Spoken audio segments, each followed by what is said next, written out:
Assalamualaikum warahmatullahi wabarakatuh.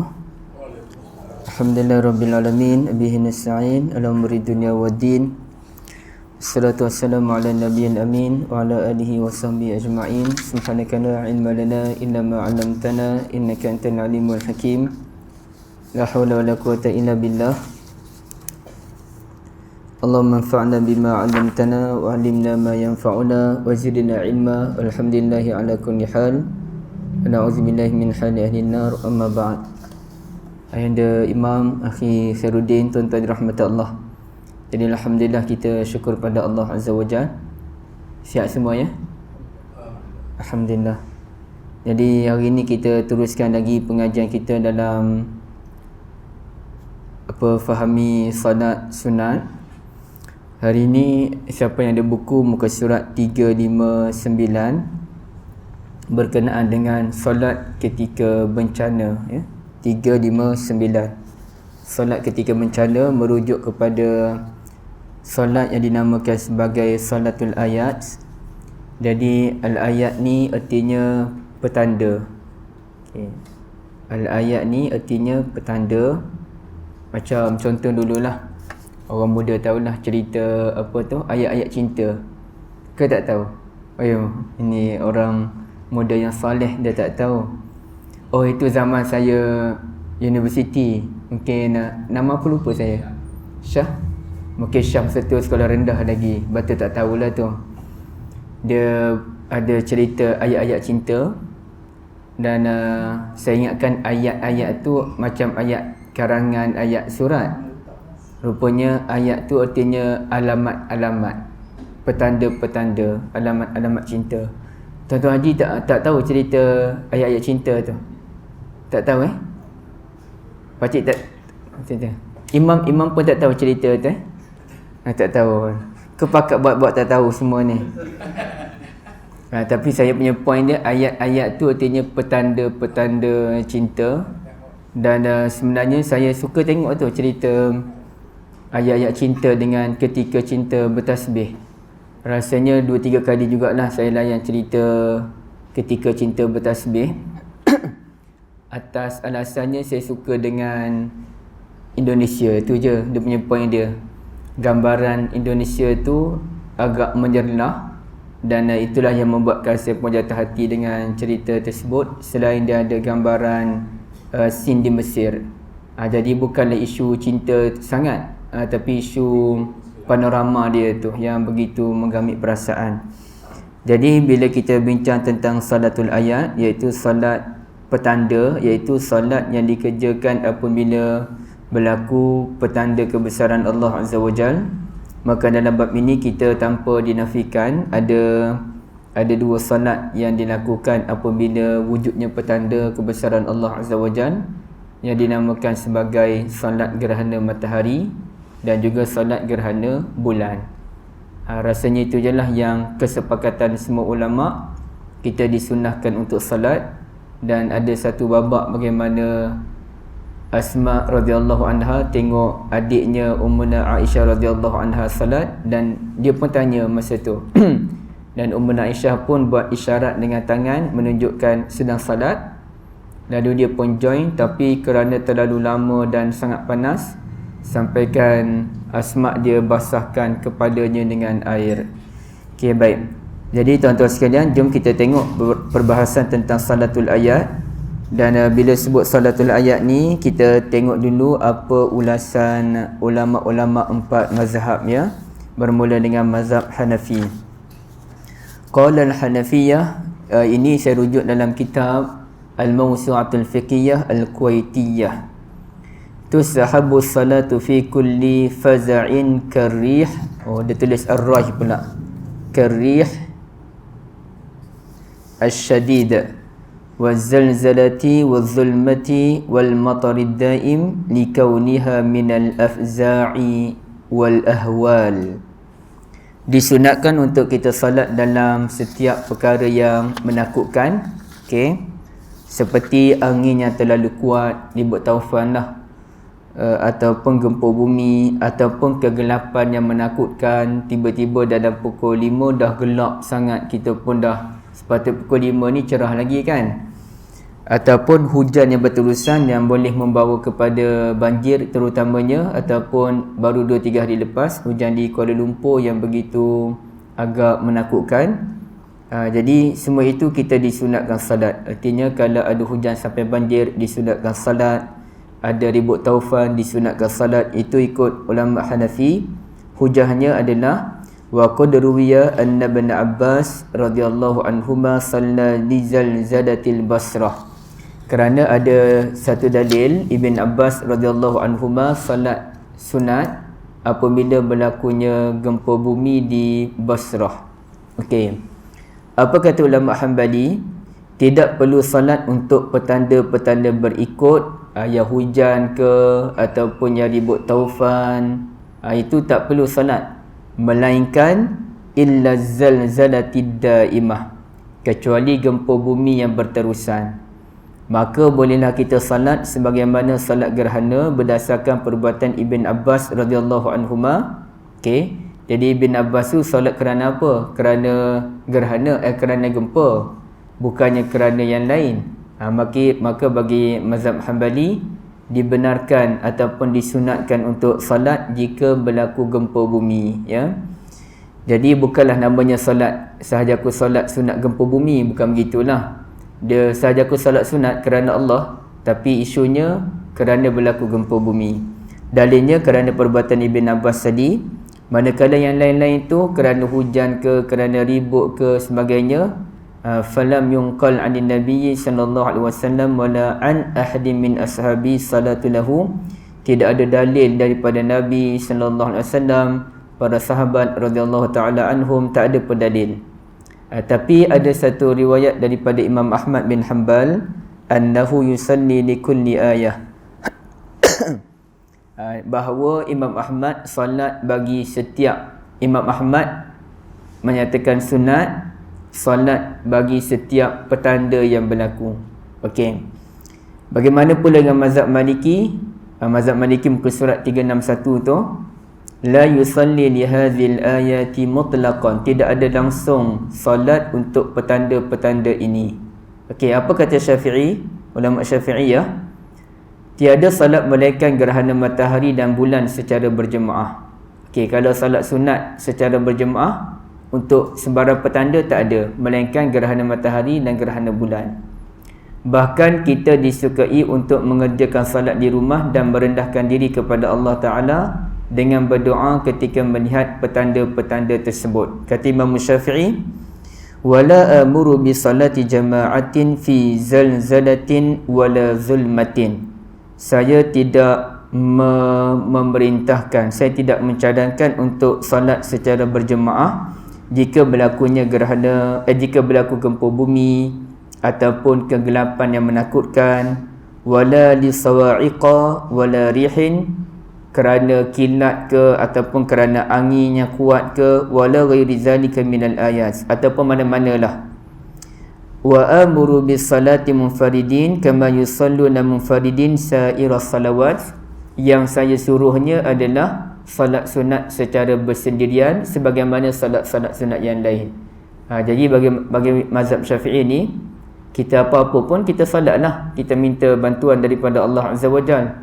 Dah hujan terlalu lebat, kita pun takut. Bagi orang yang terperangkap di Kuala Lumpur tu sebagai contoh, tak boleh nak balik, jadi kita pun salat. Cuma oleh kerana salat ini dia disunatkan apabila berlakunya bencana, semacam dibolehkan dalam waktu yang terlarang sekalipun. Contohnya pada pukul 6 petang dah salat asar. Jadi semacam dibolehkan benda tu, tuan-tuan sekalian, kalau ikut pandangan-pandangan mazhab tadilah. Okey, jadi asasnya wasta'inu bis-sabri was-salah, kita mintalah pertolongan dengan sabar dan juga salat. Jadi bila berlaku apa-apa yang menakutkan, kita salat. Bukanlah salat itu adalah salat khusus kerana dibuat taufan, salat khusus kerana sekian-sekian, tak. Ia salat sunat yang umum, tujuannya berdoa kepada Allah Azza wa Jalla untuk selamat daripada bencana-bencana tersebut.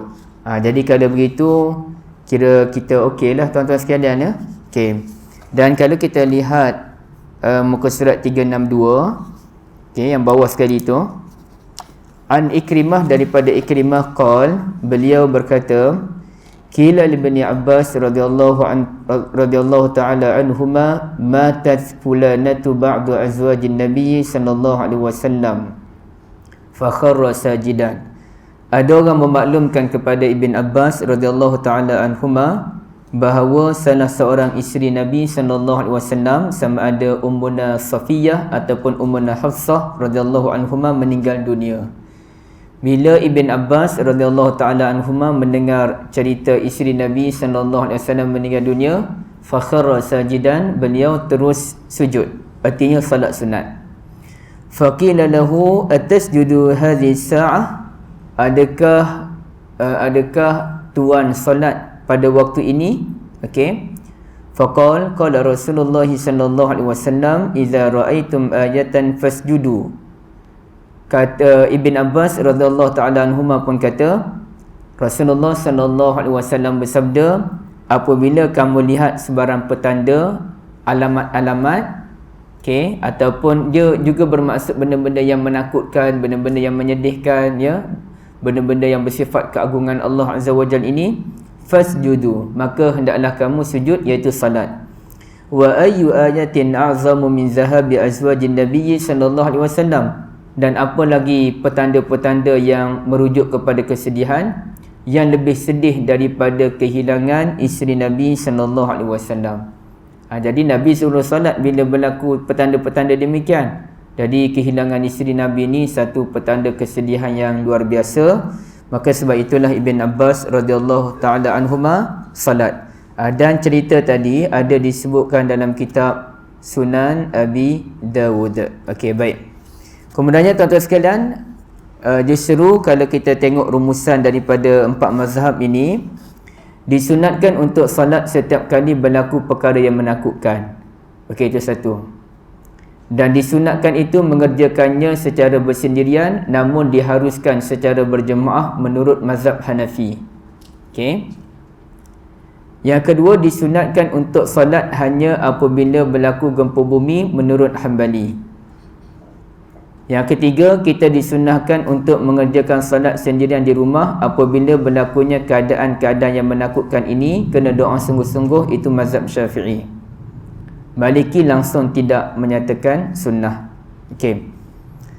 Apa yang kelima, muka surat 363 tu, disunahkan untuk mengerjakannya secara berjemaah sebagaimana salat gerhana. Ini mazhab Hanbali, Ishaq, Abu Saur dan juga sebahagian ulama Maliki.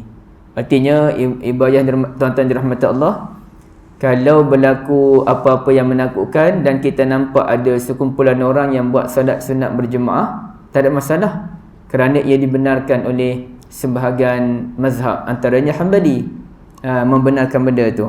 Kita nak salat seorang-seorang, itu mungkin lebih selamat, itu mazhab Syafi'i. Tapi kalau nak buat secara berjemaah pun okey, tak ada masalah. Kalau Syiah Imamiyah memang mewajibkan benda tersebut, salat tersebut. Jadi paling kurang kalau kita tidak salat pun kita berdoa, kita berzikir kepada Allah Azza wa Jal. Dulu saya ingat masa duduk kecil-kecil dulu, kerap kali jugalah rumah kami ni tak ada api. Air tak ada tu, biasalah imam pun maklum, air memang biasa tak ada. Dan selalulah pergi rumah atuk, sebab tok tu dia ada perigi. Tapi api pun kadang-kadang kerap kali jugalah tak ada. Bila api tak ada tu, mak akan panggil semua anak-anak ni, tambah-tambah masa tu ayah saya sambung belajar degree. Jadi kita kumpul ramai-ramai, kita pun baca zikir lah sebagainya. Tak lama kemudian nyala api. Di situlah mak menanam apa-apa satu akidah, apa-apa pun kita minta tolong daripada Allah Azza wa Jalla. Dan masa tu macam kita ada keyakinan, kalau kita doa je ada api, kita doa je ada balik api tu, yang padahal memang bekalan elektrik tu dah sampai dah. Tapi keyakinan tu ditanam oleh kita masa kecil lagi.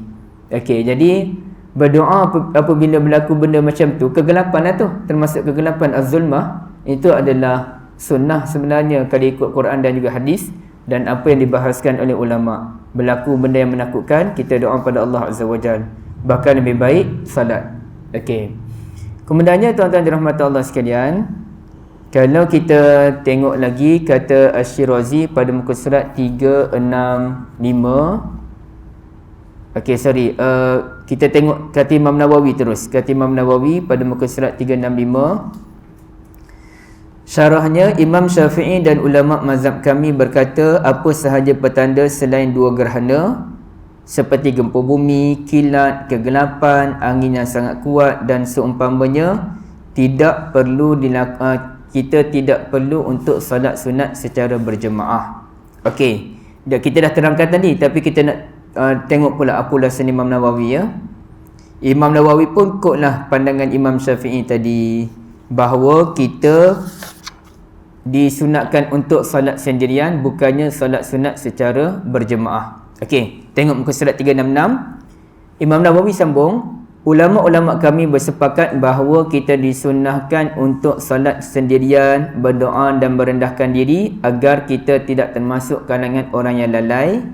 Imam Syafi'i rahmatullahi alaih meriwayatkan bahawa Ali radhiyallahu taala an salat ketika gempa bumi secara berjemaah. Atau ada riwayat daripada Imam Syafi'i, Ali pun buat salat sunat secara berjemaah bila berlaku gempa bumi.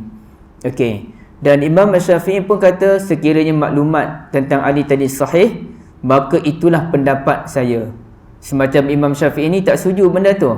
Tapi kalau betul lah terbukti Ali radhiyallahu taala an salat sunat berjemaah bila berlaku gempa bumi, Imam Syafi'i pun nak sokong pandangan tersebut, ya. Okey, baik. Kemudiannya kata Imam Nawawi lagi, asar Ali itu tidak sabit. Jika sabit sekalipun, ulama kami menjelaskan kemungkinan ia adalah salat secara sendirian.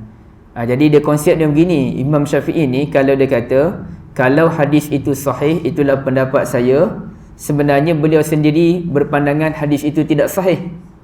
Tapi kalaulah satu masa nanti orang berjaya membuktikan hadis itu sahih, maka itulah pandangan Imam Syafi'i rahmatullahi alaih.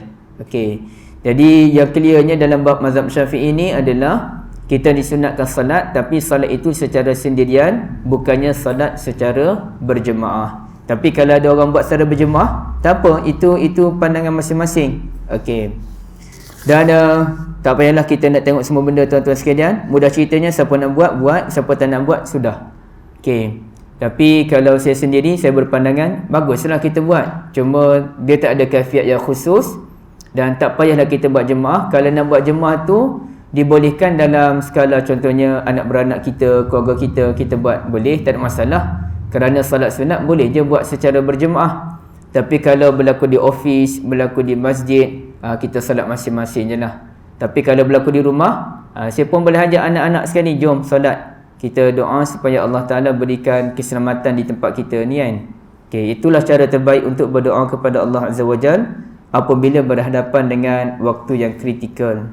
Salat ayat ni, salat bila berlaku benda-benda macam ni, dia popular kalangan Syiah. Bagi Syiah memang wajib lah.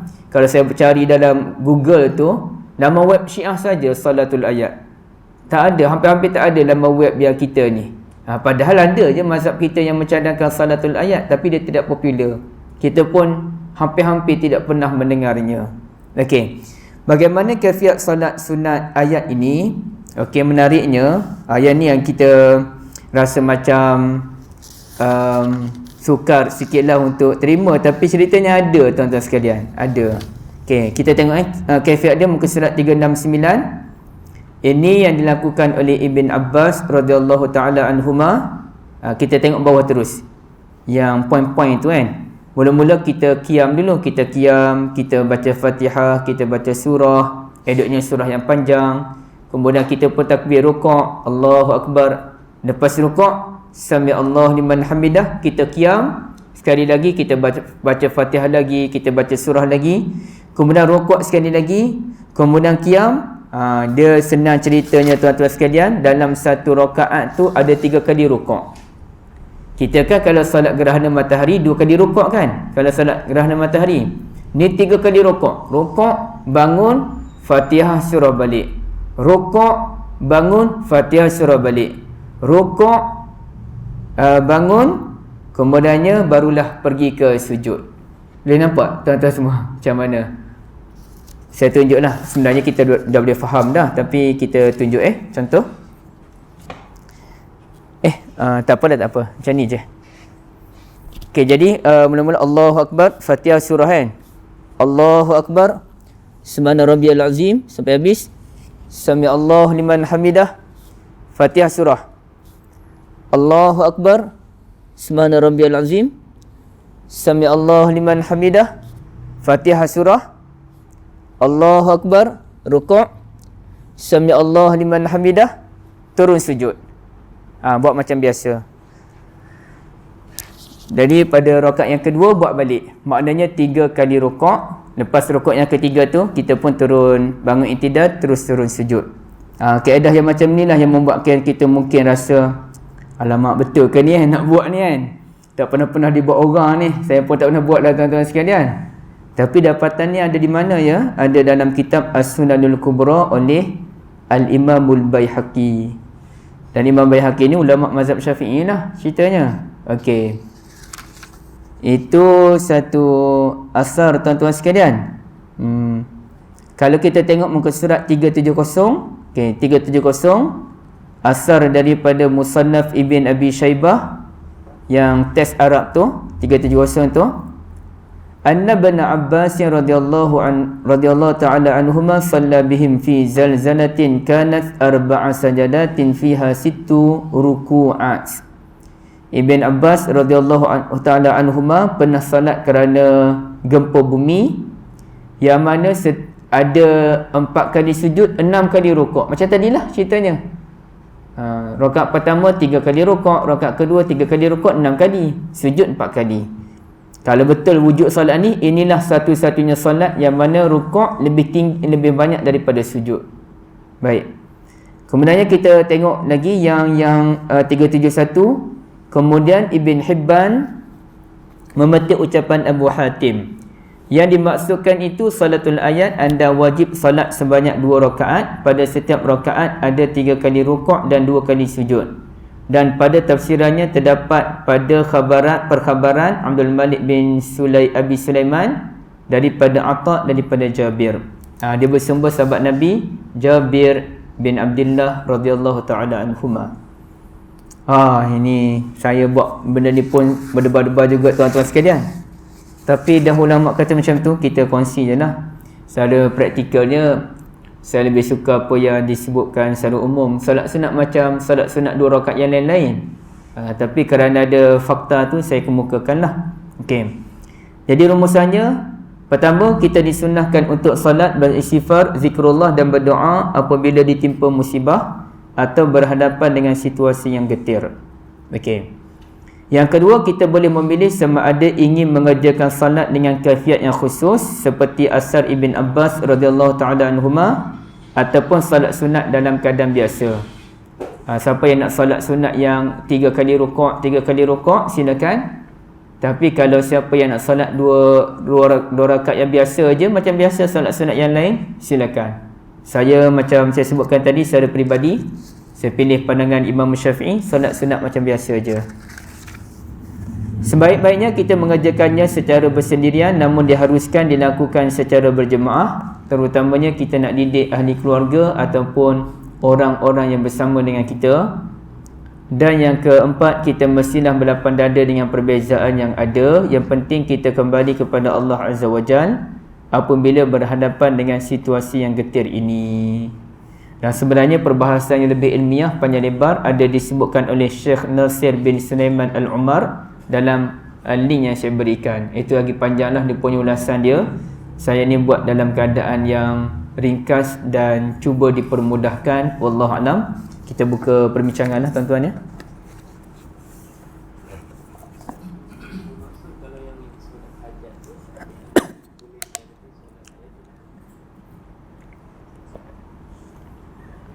Adakah salat hajat tu salatul ayat? Bukan, salat hajat kita ada hajat aja. Salatul ayat ni solat bila berlaku benda-benda besar. Yang macam tadilah ribut taufan, gempa bumi, hujan terlalu lebat sampai ke banjir lagi kan. Macam itulah. Jadi salat hajat ni Din nak pergi sambung belajar kat UK sekali lagi contohnya kan. Salat hajat daripada Allah, murah rezeki, mudah urusan. Itu salat hajat. Dia lain.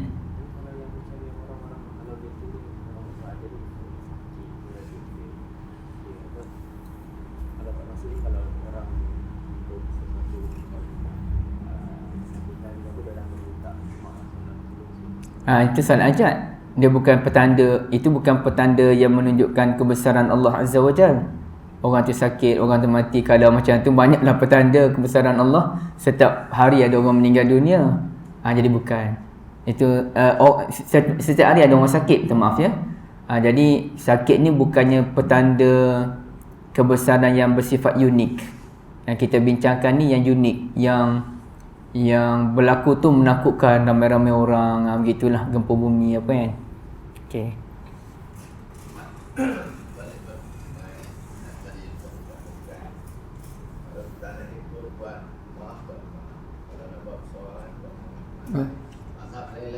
Ada orang cakap kalau kita mazhab Syafi'i, kita mana kita buat mazhab lain, tapi tak boleh buat betul. Okey, dia sebenarnya bukan isu ni sangatlah, isunya mazhab-mazhab lah isyanya. Okey.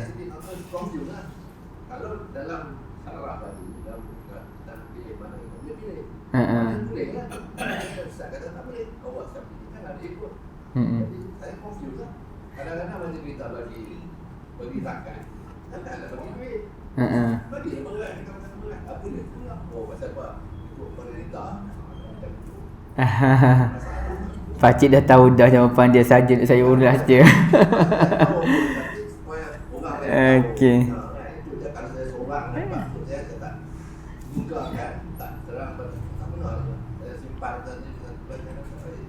Hayakumullah. Saya satunya yang kita maklum, ahlan Tuan Haji Datuk Samad. Yang kita maklum adalah orang awam tidak ada mazhab. Yang tu dulu kita maklum. Kita semua tahu mazhab kita adalah mazhab tok guru kita. Kalau dalam bidang zakat, siapa tok guru kita? Mungkin Ustaz Mustafa Suki ke jadi tok guru kita kan, yang kita pegang sungguh. Okey, boleh jadi dalam contohnya saya ni dalam bab kewangan, saya ada mazhab saya sendiri. Tok guru saya tu ustazah lah. Dia lebih muda daripada saya pun, kawan. Tapi saya percaya pada dia. Tapi saya tak terima pakai semua fatwa dia. Ada mazhab dalam bab zakat pendapatan, saya pakai kawan saya. Maknanya zakat pendapatan boleh diuruskan sendiri, tak semestinya melalui pusat zakat. Tapi yang pentingnya kejujuran kita untuk menjelaskan. Contohlah ya, contoh. Jadi itu satu, mazhab orang awam adalah mazhab tok guru. Yang keduanya tidak dibenarkan untuk dibenarkan untuk berlakunya perubahan mazhab sekiranya tidak menimbulkan riuh rendah kalangan masyarakat. Jadi kalau ia bersifat amalan peribadi, amalan tu langsung tak menyusahkan jiran sebelah rumah kita, tak menyusahkan pejabat agama, tak menyusahkan AJK masjid, maka tadi isu lah.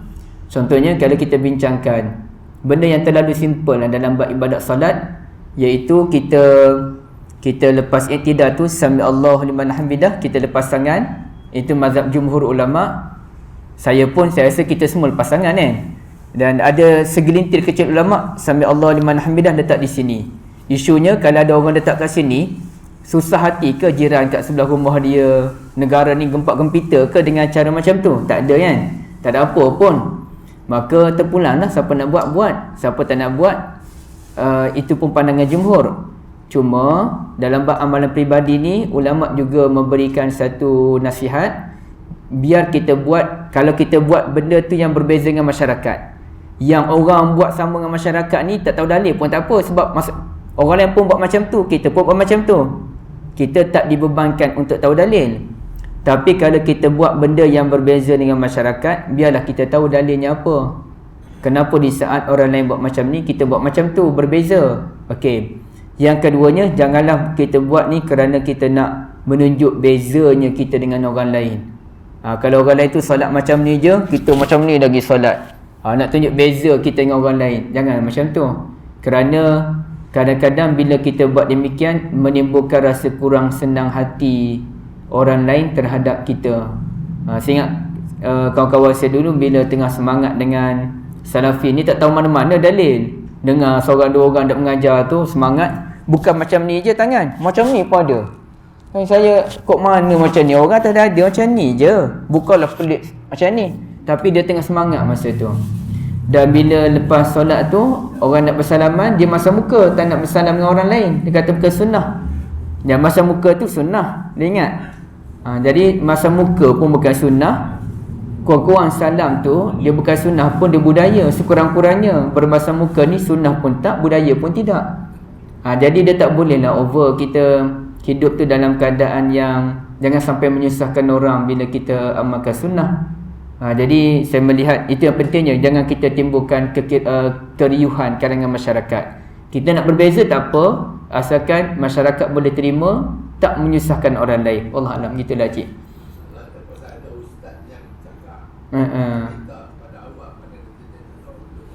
Betul.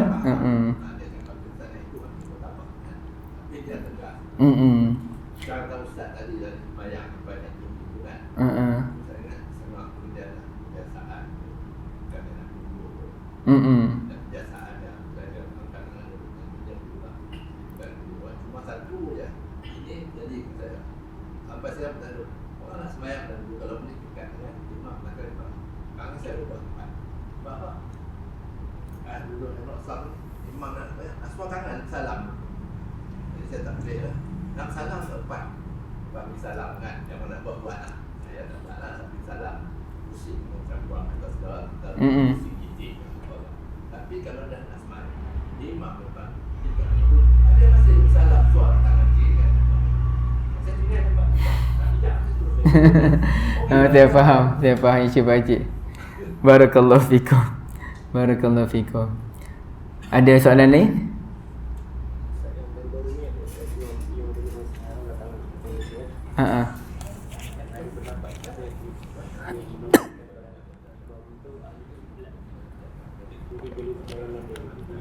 Macam mana pendapat macam mana?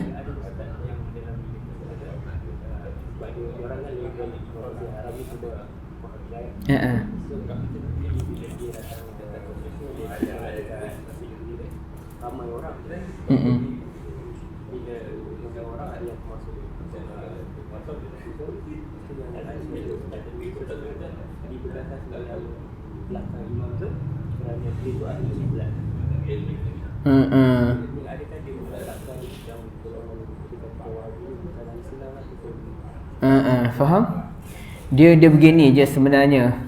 Saya tak minat lah. Dan satu, saya tak minat. Yang kedua, saya tak pandai dalam bab Wahabi, Ahli Sunnah kata Ahli Sunnah, kemudian geng-geng Wahabi kata Asy'ariyah Maturidiyah bukan Ahli Sunnah.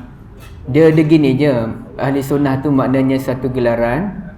Apabila geng-geng Salafi mengeluarkan Asy'ariyah dan Maturidiyah daripada golongan Ahli Sunnah wal Jamaah, sama juga dengan Asy'ariyah dan Maturidiyah mengeluarkan ahli Wahabi ni daripada Ahli Sunnah wal Jamaah. Jadi satunya kita kena ingat, itu adalah benda tu timbul kerana dua-dua bagi reaksi yang sama. Dan tuan-tuan nak nafikan macam mana, geng-geng Salafi memang geng-geng Wahabi memang ada buang Ahli Sunnah, Asy'ariyah dan Maturidiyah daripada Ahli Sunnah, ada buang. Dan jadi geng sana pun reaksi yang sama jugalah. Reaksi ni cerita lama dah. Asy'ariyah Maturidiyah pun buang geng Wahabi daripada Ahli Sunnah wal Jamaah. Jadi bagi saya memang tak selesai lah. Sebab itu saya lebih suka dengan aliran Maulana Asri. Semua Ahli Sunnah wal Jamaah. Cuma kita berbeza pendekatan tu je. Bahkan kalau kita lihat perbezaan kita dengan Hanafi lagi kritikal. Hanafi ni dahlah azan subuh lambat, solat pun lambat lagi. Azan lambat dah, solat pun lambat lagi. Kalau kat Turki itulah sebagai contoh. Jadi memang kata Ustaz Nasihat Hanafi macam mazhab, macam agama lain dah Hanafi ni. Okey, kita pun boleh terima. Tapi ulama dulu memang agak rigid untuk mazhab Syafi'i, solat belakang Imam Hanafi. Ulama Syafi'i dulu-dulu. Kalau solat belakang Hanbali okey, solat belakang Maliki okey, solat belakang Hanafi ni boleh terima tidak terima ni sebab banyak sangat perbezaan. Ketara, rukun solat pun 6 je. Kita rukun 13. Beza tu terlalu jauh. Kita boleh terima lagi. Jadi paling baik kita terima semualah, tak payah bergaduh lah, senang.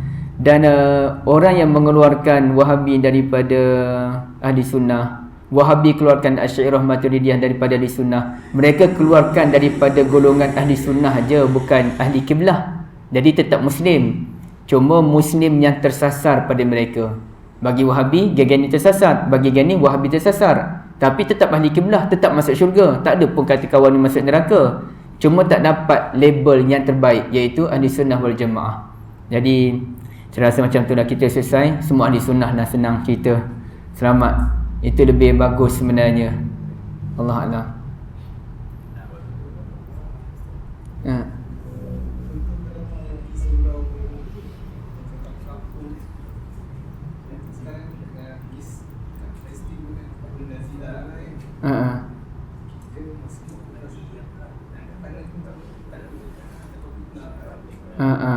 Oh macam tadi lah Syah angkat tangan. Okey. Tak ada masalah. Tak timbul isu fitnah tak fitnah pun sebenarnya. Saya sendiri pun macam tu juga. Jadi kalau sesiapa yang masbuk dia nak baca kunut nazilah, okey je, teruskan je lah. Dia sebenarnya masyarakat ni dia tak ada isu pun. Masyarakat ni dia kalau kita buat, dia tak adalah bising sangat. Yang pentingnya jangan kita cakap je. Contohnya kalau surau lama tempat saya tu, kita bincang-bincang, akhirnya pihak surau bersetuju selawat masa solat tarawih tu hanya dibuat lepas 4 rakaat. Lepas 2 rakaat tu diam, terus bangun. Lepas 4 rakaat baru ada selawat. Ada ke orang bising? Tak ada. Orang lagi suka cepat sikit habis. Jadi orang tak marah. Jangan kita cakap je. Cakap ni apa selawat-selawat lepas 2 rakaat ni, bid'ah. Macam tu orang marah lah. Tapi kalau kita tak cakap apa-apa, kita buat je, orang ikut je. Orang bukan tahu apa pun, masyarakat umum dah. Dia yang pentingnya dia dapat solat dengan baik, tenang, tak ada bergaduh, selesai. Saya nampak macam tu. Dan surah tu pun tak buat baca doa Allahumma inni as'aluka ridhaka wal jannah wa a'udzubika min sakhatika wan nar. Baca doa yang lain. Mau tak ada orang duduk kata surah ni pelik ni tak baca doa tu. Tak ada, okey je. Jadi saya nampak masyarakat sebenarnya okey. Yang tak okeynya adalah cara ataupun penampilan kita. Kalau cara kita tu kasar, maka respon masyarakat pun kasar lah. Kalau cara kita ni lebih banyak pada damai, mana boleh kita ikut je, okey lah. Wallahualam gitulah. Saya sendiri pun kalau pergi mana-mana surau orang buat tahlil, saya tak baca tahlil. Saya buat solat ba'diyah, solat. Tapi tak adalah saya pergi kritik apa tahlil macam ni. Tak adalah saya buat muka masam ke apa. Okey je, kita salam. Ni aku Agus mati pun kita salam. Dia bagi makanan, kita ambil. Takkan nak tolak. Dia siap makanan, membazir pula kan. Yang pentingnya bagaimana cara kita berinteraksi dengan masyarakat itu. Allah Allah. Itulah saya punya pandangan.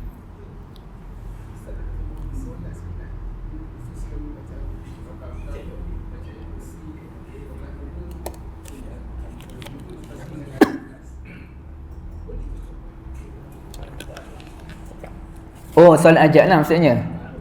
Boleh, tak ada masalah. Daripada sudut boleh tu solat ajak, rakaat pertama baca ayat kursi, rakaat kedua baca kuliah dan al-ikhlas, tak ada masalah.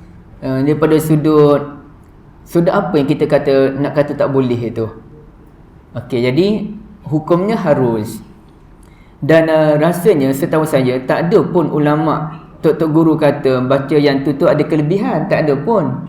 Itu hanya cadangan. Macam kita baca kitab ulama-ulama kita dulu-dulu, Nawawi ke sebagainya, kalau solat taubat ke, solat istikharah ke, mereka cadang kuliah kulhu. Cadangan tu wujud untuk memudahkan masyarakat je sebenarnya. Daripada sudut pengamalan mereka mungkin lain. Macam solat gerhana matahari. Bila berlakunya gerhana matahari ni yang terdekat, saya tak pasti, tapi 2027 berlaku di Mekah. Tuan-tuan yang nak pergi boleh lah. Saya insya-Allah, satu keluarga kami akan berusaha kumpul duit nak pergi Mekah 2027. Tapi saya tak ingat bulan berapa berlaku gerhana matahari itu. Dah lama dah rancang, dalam 5-6 tahun dah kita dah rancang nak ke sana. Duit je tak kumpul. Rancang je ada. Okey, jadi tuan-tuan sekalian, bila berlaku gerhana matahari, majlis agama ni akan keluar. Sama ada wilayah ke Selangor ke, pejabat mufti ni kan akan keluar tata cara solat gerhana matahari. Setakat saya tengok mereka cadanglah surah kuliah, kulhu, surah-surah yang mudah ni kan. Itu bukanlah sunnah, itu hanyalah panduan memudahkan masyarakat. Tu je. Sunnahnya yang baca surah Al-Baqarah sampai habis tu tak ada orang nak buat. Jadi bagi saya tak ada isu bacaan surah tu. Wallahualam. Yang jadi isunya apabila masyarakat seterusnya menganggap itulah sunnah. Tapi setakat ni dalam bab bacaan surah tak adalah masyarakat terkeliru, okey je setakat ni. Mungkin ada lagi satu yang terakhir. Okey, akhirnya bukan kita saja, semua kita, maksudnya semua kita kena toleransi selagi dan tugas kita adalah untuk memastikan, kalau contohlah kita bincang bab solat, tugas kita bukan nak kata solat orang batal dan dia kena qada balik solat batal tersebut. Itu bukan tugas kita. Tugas kita adalah nak menyelamatkan solat orang, kalau saya boleh kata macam tu. Contohnya saya pun beberapa kali orang tanya bab solat ni, saya tahu dia nak jawapan boleh, kalau boleh dia nak jawapan tu hukumnya harus, solatnya sah. Jadi kita cuba fikirlah, kita cuba menyelami apa keadaan dia pada masa tersebut, dan seboleh mungkin kita cari jawapan yang kata solatnya sah, solatnya diharuskan.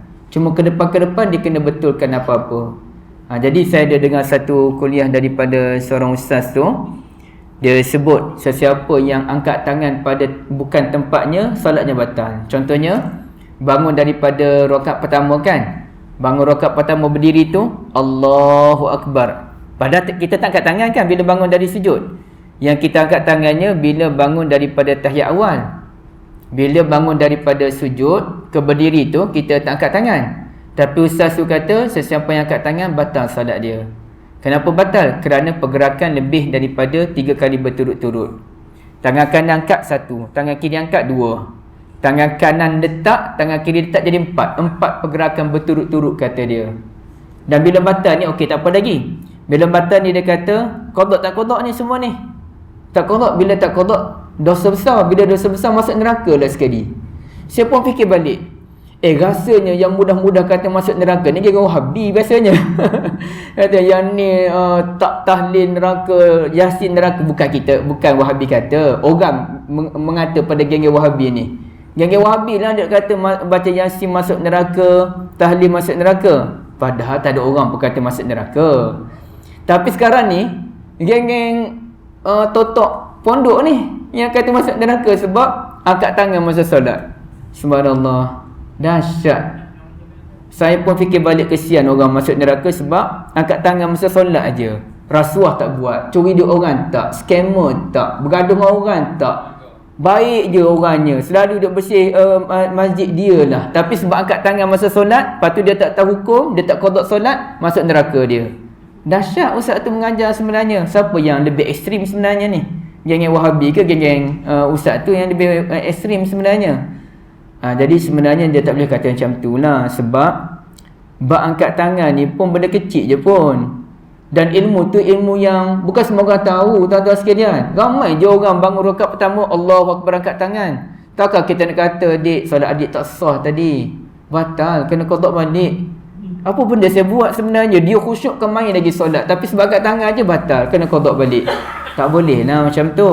Apa lagi kan ada hadis dan ada minoriti ulama kata angkat tangan setiap kali pergerakan. Minoriti ulama kata sujud pun angkat tangan, bangun daripada sujud angkat tangan, semua benda angkat tangan. Jadi kenapa kita tak berpegang dengan pendapat minoriti ulama untuk selamatkan solat ramai orang ni?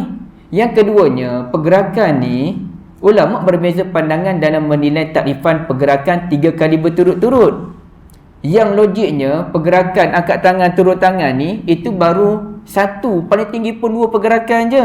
2 pergerakan lah kita katakan. Angkat tangannya kanan kiri, okey 2. Kini 2 lah kanan kiri. Letak masih lagi 2. Sebab dia pergi balik ni 1 je. Bukannya ni 1, yang ni kedua, tak. Pergi balik semula 1 je. Kenapa tak pegang pandangan yang macam tu? Dan yang ketiganya, dalam bab bergerak 3 kali berturut-turut, ada hadis ke? Tak ada hadis. Tak ada Nabi kata siapa yang solat, yang bergerak dalam solat 3 kali berturut-turut batal solat, kena qada, tidak masuk neraka. Tak ada. Itu ijtihad ulama. Kalau ia ijtihad ulama, kenapa kita nak menerakakan orang kerana ijtihad ulama? Jadi siapa ekstrim sebenarnya? Saya rasa sama je, dua ekstrim. Bila geng W ekstrim, geng-geng AM ni Asy'ariyah Maturidiyah lah, nak cerita, akan jadi ekstrim.